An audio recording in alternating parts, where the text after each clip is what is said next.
Olá, meu nome é Sérgio e nesse áudio eu vou estar explicando sobre o que é o xamanismo urbano e no final vou estar passando uma prática mágica de xamanismo urbano que pode estar nos ajudando muito nas nossas questões da modernidade.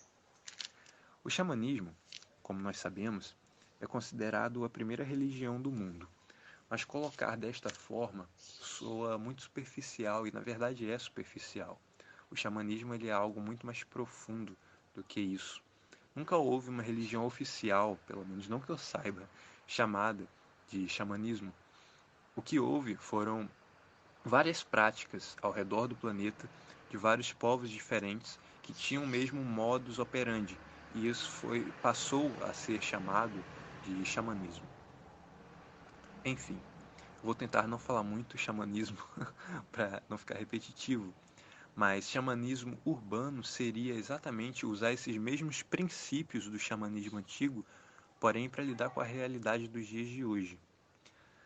Vendo agora de uma maneira mágica, numa visão mágica, nós vemos que em cada época os magistas, os magos, as bruxas da sua própria época usaram os elementos que estavam ao seu entorno para fazer a magia. Veja bem, os europeus da Idade Média eles usavam espadas, usavam túnicas, usavam tudo aquilo que estava ao seu entorno para fazer seus rituais, suas cerimônias de magia.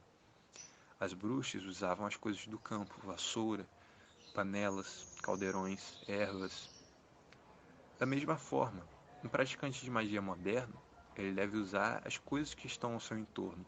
Ele não precisa ficar preso aos elementos do passado, achando que usando eles ele vai estar tendo um poder mágico maior. Você pode fazer magia com as coisas que estão à sua volta. E a grande sacada é passar a enxergar a magia nessas coisas. E é isso que o xamanismo urbano traz, entende? Os xamãs antigos, eles conversavam com os espíritos das plantas, os espíritos das florestas. Eles faziam feitiços para parar a chuva, para trazer chuva, e nós hoje podemos fazer a mesma coisa, porque a natureza ela não deixou de existir à nossa volta, ela ainda existe, nós ainda lidamos com ela. E sendo o xamanismo uma forma de lidar com a natureza, e sendo que no urbano a natureza ainda é presente, de maneira mais caótica, mas é presente, então é uma ótima forma de lidar com a caoticidade que nos cerca. Portanto, primeiro, para entender o xamanismo urbano, nós precisamos entender o xamanismo antigo.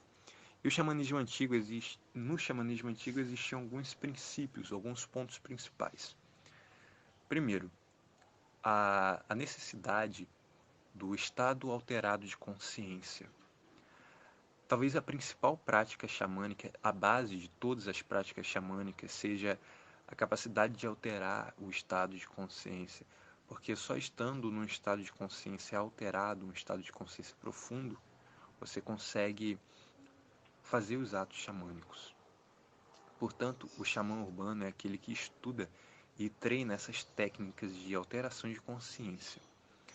O xamanismo antigo usava técnicas de alteração de consciência muito mais violentas, vamos dizer assim, muito mais intensas, como, por exemplo, o uso de aditivos químicos, né, retirados de plantas, de raízes, como também o uso de sons de atabaques, como ainda usado até hoje em algumas religiões africanas. Porém, o mago urbano, o xamã urbano, ele não precisa se limitar a essas coisas antigas, como já foi falado. Ele pode também desenvolver suas novas formas de entrar em estado alterado de consciência, como por exemplo, ouvindo música, ou então andando de ônibus, ou então andando de carro fazendo uma viagem, ou fazendo uma longa caminhada por um parque. Existem inúmeras formas, inúmeras.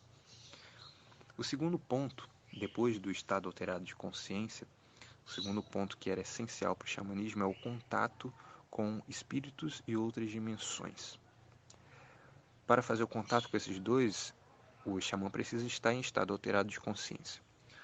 Porém, veja bem, quando no xamanismo é dito espírito, não se está falando do conceito kardecista de espírito, no qual, pelo menos o conceito, né, que foi difundido, no qual existe um ser que ele é humanoide, que ele lembra uma pessoa que representa algo, que é correspondente a algo. No xamanismo, o conceito de espírito é a inteligência por trás de algo. E no xamanismo, tudo tem um espírito. Tudo existe uma inteligência, desde uma planta até um lugar, até uma pedra, até um animal, até um sentimento. Tudo está vivo e tudo possui uma ideia por trás. E o xamã urbano, ele trabalha nisso usando esse conceito para entrar em contato de maneira mais profunda com as coisas. Sabendo que algo, qualquer coisa tem um espírito, ele procura não somente lidar com aquele algo, mas lidar com o espírito daquele algo, para ter uma compreensão mais profunda daquela coisa. Portanto, um xamã urbano, ele vai ter uma compreensão dos lugares mais apurada, porque ele não apenas entra num lugar de maneira profana, e sim ele enxerga aquele lugar como algo que possui uma história, um conceito, uma ideia, algo que vai influenciar as pessoas que estão naquele lugar, mesmo que elas não percebam. Esse algo é o espírito. Da mesma forma, ele vai procurar compreender o espírito da sua cidade, o espírito da sua casa, o espírito do seu carro, o espírito da sua rua.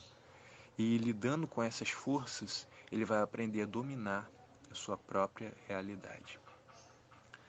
Sendo esse o segundo ponto, existem vários outros pontos, como a utilização de elementos químicos na prática de xamanismo. Porém, eu quero colocar isso de outra forma, e sim como domínio indireto e direto das substâncias que são produzidas pelo próprio corpo. Não existe xamã que não usa alucinógenos. Para ser um xamã, no conceito real da palavra, é preciso usar. Porém, eu coloco que na modernidade nós temos meios de produzir esses mesmos efeitos de maneira mental, através do controle do sistema endócrino. Não precisamos mais, nem tanto, dos antigos aparatos. Então, nós temos esses elementos e vários outros que constituem o xamanismo. O xamanismo urbano seria trazer todos esses elementos para a nossa realidade. E uma boa prática de xamanismo seria, ao fazer um chá, um café, você se concentrar em conversar com o espírito daqueles elementos que você está manipulando. Experimente fazer isso. Primeiro, tome uma atitude de autoridade magística sobre si mesmo, sobre sua própria mente. Assim, com essa mesma atitude, você vai conversar com o espírito da água, conjurando-o para que ele purifique seu organismo. Enquanto faz isso, você vai colocar água para ferver. E aí você vai conjurar o espírito do fogo para que ele transforme aquela água. Enquanto faz isso, você vai colocar as ervas do seu chá ou do seu café sobre a água e vai conjurar as mesmas, ou o café, para que eles fortaleçam o seu organismo ou façam a função medicinal daquela erva. Depois você vai conjurar o espírito do açúcar, sempre com essa posição de autoridade, porém não autoridade abusiva, e sim uma autoridade amorosa, uma autoridade que compreende que tem poder sobre as coisas sem precisar subjugar. Então você vai ver que você vai estar adentrando no conceito daquelas coisas e o seu chá ou o seu café não vai ser mais apenas um chá e um café. Todo esse ato vai se tornar uma meditação e você vai perceber que em um simples ato, esse ato xamânico no qual você reconheceu o espírito daquelas coisas e entrou em contato com ele, através desse simples ato, você vai estar fazendo uma bebida mágica e quando você tomar, você vai perceber que talvez você tenha um pouco mais de controle sobre a sua mente do que quando você começou essa prática. E de um momento para o outro, o chá não é mais um chá, não é mais apenas um chá, porque você tomou uma atitude xamânica, uma atitude magística, e você é um xamã urbano. Até a próxima.